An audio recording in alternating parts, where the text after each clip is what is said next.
Here's the rewritten script for Psychology Explained. The psychology of people who are too aware. Psychology Explained. There is a particular kind of person who experiences the world differently from most people around them.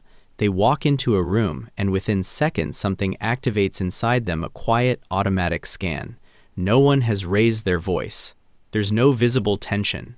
To everyone else, the atmosphere is perfectly ordinary, but their brain has already registered the avoided glance across the table, the smile that arrived a half-second too late, the sentence that was grammatically normal but emotionally hollow. Most people would call that perceptive. Some would call it a gift. But if you live inside that kind of awareness, you already know the other side of it, because the brain that notices everything also cannot stop. It takes the observations home. It replays the conversation at 2 a.m. It turns one small silence into an entire architecture of possible meanings. It is exhausted by the very thing that makes it remarkable. This is the psychology of people who are too aware what produces it, what it costs, and what it actually means to carry it. To understand where this heightened awareness comes from, it helps to know that psychology identifies two distinct origins, and they produce the same outcome through very different pathways. The first is biological. Researchers use the term highly sensitive person, or HSP, to describe individuals who carry a trait called sensory processing sensitivity. From birth, their nervous system functions like an exceptionally fine-tuned instrument, absorbing more information from the environment, processing it more deeply, and responding to it more intensely than the average person does. For them, the world has always appeared in higher resolution. This isn't learned. It's neurological architecture. The second origin is experiential, and it goes by a different name: hypervigilance. This form of heightened awareness doesn't arrive at birth. It's constructed, usually in childhood, by environments that required it. Neuroscience is clear on the mechanism. When a child grows up in an emotionally unpredictable home where a parent's mood shifts without warning, where the emotional weather of the house changes before a word is spoken, the child's brain responds by building a detection system. It has to. Safety depended on reading the room accurately. These were the children who learned to identify the sound of tires in the driveway so they could calibrate what kind of evening was coming. Who measured the force of a cabinet slamming? Who knew precisely when to appear and when to disappear? Their amygdala, the brain's threat detection center, was activated so repeatedly and for so long that it recorded a foundational message. The environment is not reliably safe. Keep scanning. Don't stop. No one taught them this. Their nervous system built it automatically, a network of neurons designed to predict emotional disruption before it arrived.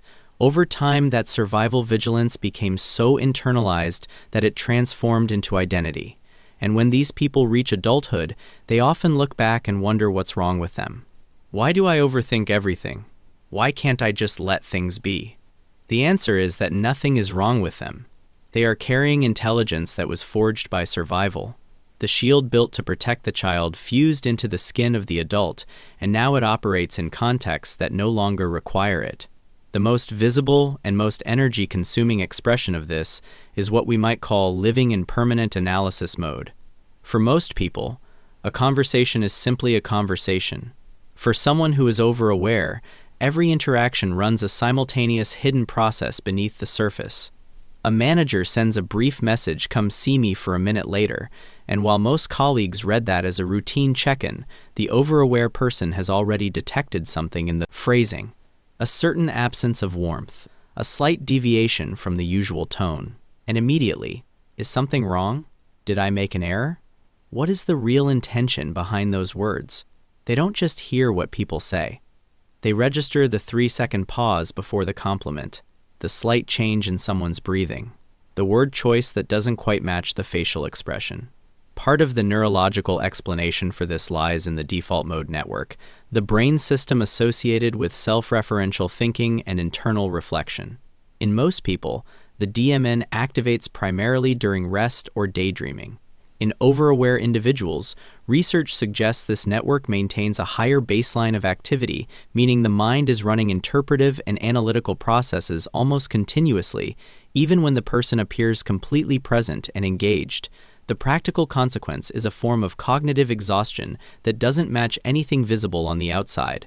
They can sit in a meeting for 2 hours doing nothing physically demanding and feel completely depleted because their brain just ran a hidden marathon that no one else was aware of. That analytical camera doesn't only point outward. With the same relentless precision, it turns inward. Psychology uses the term metacognition to describe the capacity to observe and think about your own thinking, a function of the prefrontal cortex.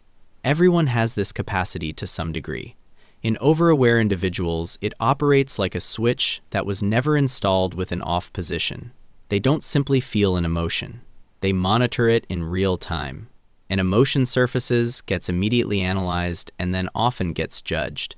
Sadness arrives, and instead of simply being allowed to exist, it gets cross-examined. Why am I sad? Is this even a reasonable response?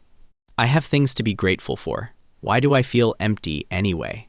Even positive emotions don't escape. They laugh at something in a fraction of a second. Later part of their mind has floated to the ceiling to evaluate the laugh. Was that too loud? Did that sound genuine? It's the equivalent of dancing while watching your own reflection in a mirror to correct your posture. You may not miss a step, but you lose the experience entirely. Their depth of perception increases while their natural presence quietly erodes. When this awareness turns toward other people over long periods of time, something shifts in how relationships feel. Overaware people become gradually deeply familiar with the backstage of human behavior. Psychologists call this a highly developed theory of mind, the ability to model other people's intentions, motivations, and hidden states. They understand, at a level most people don't consciously access, that what people say and what people mean are frequently not the same thing. A colleague brings them a coffee and praises their recent work. Instead of simply receiving the gesture, their mind immediately scans for the subtext. What is this building toward? What's being asked for? They understand that kindness sometimes carries conditions. That affection can be a calculated investment. That confidence can be a curtain drawn over anxiety. This creates a quiet and particular kind of loneliness, not the loneliness of having no one around, but the loneliness of seeing a layer of reality that the people around you don't appear to notice. A compliment always seems to contain more than it says. An apology never feels quite complete because they suspect the other person is managing the situation rather than genuinely taking responsibility. A promise sounds structurally fragile even as it's being made. They don't become bitter. But they become cautious in a way that's difficult to explain to anyone who doesn't share the same perceptual depth. That depth of awareness doesn't stay cognitive. It moves into feeling, and it keeps moving until it finds nowhere else to go. For overaware people, empathy is not a mode they shift into when the situation calls for it. It's a permanent state. They walk into a room where no one has spoken, and they feel the tension between two people before a word is exchanged. Their mind operates like absorbent material. Other people's emotional states don't just register, they soak in. Neuroscience points to mirror neuron systems in explaining part of this phenomenon: neural circuits that activate in response to observed emotional experience as though you were having that experience yourself. In overaware individuals, this mechanism appears to be particularly active. Someone near them is anxious, and their own heart rate responds. A friend describes grief, and 3 days later that grief is still sitting somewhere in their chest as if it were their own. The result is that they often become the emotional regulator in every space they inhabit. People are drawn to them because they feel genuinely understood. But the cost is that they are continuously absorbing what others discharge, functioning as an emotional container for everyone around them, while very few people think to ask what they themselves are carrying, and what they're carrying doesn't stay in the mind. It moves into the body. Psychology uses the term interoception to describe the brain's ability to sense and interpret the body's internal signals, a process centered in the insular cortex. Overaware individuals typically have a highly sensitive interoceptive system, which means ordinary physical sensations get amplified and misread. Caffeine raises their heart rate slightly. For most people, that's simply alertness. For their nervous system, it triggers a pattern match. Elevated heart rate, previous experiences of distress, possible danger approaching. A normal physiological event becomes an emergency signal, and once the brain interprets the body as being in danger, cortisol follows, physical sensations intensify. The brain interprets those intensified sensations as further confirmation of danger, and the loop accelerates. They feel restless and unsettled in the absence of any actual threat. Their body has become a continuous source of what feels like urgent data even when nothing requires urgency. When the input from both the world and the body becomes this overwhelming, the mind reaches for the one strategy that feels like it might restore order. Control through prediction. Not control over others, but a subtle internal architecture of preemptive understanding.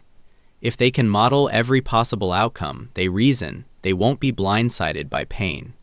If they can identify the landing point of disappointment in advance, the fall won't destroy them. So they run simulations. What if this person pulls away? What if what they're building collapses? If the worst happens, what's the response that keeps them from falling apart? They call this thinking ahead. Psychology calls it analysis paralysis, getting so trapped in the mapping of hypothetical futures that the actual present goes unlived. The cruelest irony of this protective strategy is that in trying to stay ahead of pain, they step outside their own life. Presence is replaced by management. Participation is replaced by preparation. They spend enormous energy guarding against ghosts that haven't arrived and may never come. So what does it actually look like to move through this differently? It doesn't involve becoming less aware. That's not a realistic or even desirable goal. The depth of perception these individuals carry is real, and in the right conditions, it is genuinely remarkable. The shift isn't about dimming the awareness. It's about learning not to carry everything it notices. Psychotherapy with overaware individuals typically focuses on a few foundational realignments. The first is learning to observe without absorbing, to notice what's in the room without becoming responsible for it. The second is learning to allow physical and emotional sensations to exist without immediately treating them as problems to be solved. Anxiety appears, the heart beats faster, and instead of launching an investigation, the response becomes simply, "This is a sensation, it will pass." The third is recognizing that not every insight requires action. They may clearly see someone's insecurity or the instability in a relationship, but clarity of perception doesn't create an obligation to intervene, fix, or carry. When overaware people begin to practice this kind of selective non-carrying, something shifts in the quality of their awareness itself. It doesn't diminish, it matures. They still read rooms accurately.